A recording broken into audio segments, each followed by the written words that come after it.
میں اس کیفیت کو دیکھ کر میں تعجب کا شکار ہوا، میں کشمکش میں اتر گیا، کون ہے، کہاں سے یہ آوازیں دیا جا رہا ہے، میں کیا دیکھتا ہوں، وہ بچے ہٹنا شروع ہو جاتے ہیں، بچوں کو یہ کانوں میں آواز پہنچنا شروع ہو جاتی ہے،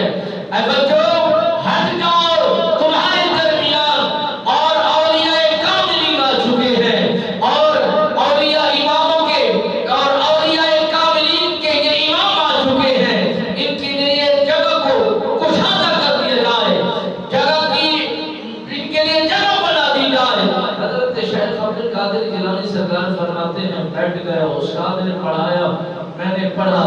جیسے استاد پڑھا رہے ہیں میں نے پڑھنا شروع کر دیا، 15 پارے بغیر استاد کے استاد گرامی کو میں نے سنا دیے، وہ پوچھنا کرتے ہیں اے بیٹا کہاں سے سیکھے ہیں؟ آپ نے بتایا میری والدہ محترمہ جب بھی تلاوت کیا کرتی تھی میں توجہ کے ساتھ، پوری ازبری کے ساتھ، بڑے کامل اعتقاد کے ساتھ، بڑے بھروسے کے ساتھ اپنے والدہ محترمہ کے چہرے کو ٹکتا ہی رہ جایا کرتا تھا، ان الفاظوں کو سمجھا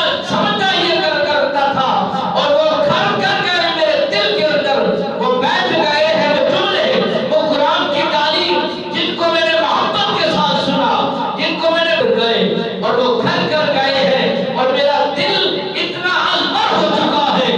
میری والدہ محترمہ نے مجھے گود میں لوریاں بھی دی ہے، مجھے قرآن کی تعلیم بھی دی ہے، قرآن مجھے سنایا بھی ہے، اور اس شان کے ساتھ سنایا، ہر وقت بوضو بھی رہتی ہے، جب بھی آٹا گوندتی ہے بوضو ہو کے گوندتی ہے، جب روٹیاں بناتی ہے بوضو ہو کر کے بناتی ہے، جب مجھے لقمے توڑ کے دیتی ہے بوضو ہو جانے کرتی ہے۔ بس ان کی پاک دامی کا اثر یہ ہے کہ آج بغیر پڑھائے 15 پارے میں نے آپ کو سنا دیے ہیں، نہ آپ سے سیکھا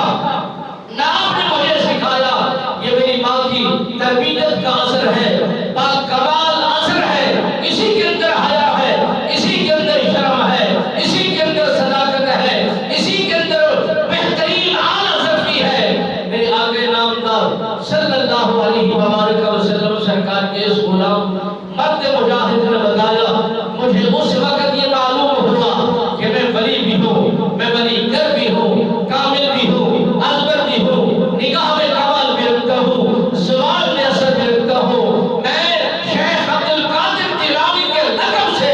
عرف محلی محیدین کے نام سے پکارا جانے والا شیخ عبدالقادر جیلانی بھی ہوں۔ آپ سرکار نے فرمایا مجھے 10